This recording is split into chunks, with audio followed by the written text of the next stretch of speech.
राधे राधे। यह गीत कन्यादान के समय जब बेटी अपने पिता के पास जाती है तब गाया जाता है।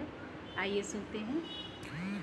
हाथ सिन्होरवा हो बेटी, हाथ सिन्होरवा हो बेटी, ढूरुरी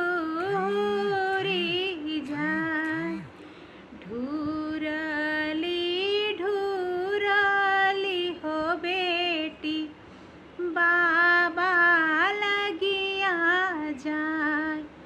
हाथ सिन्होरवा हो बेटी, ढूरुरी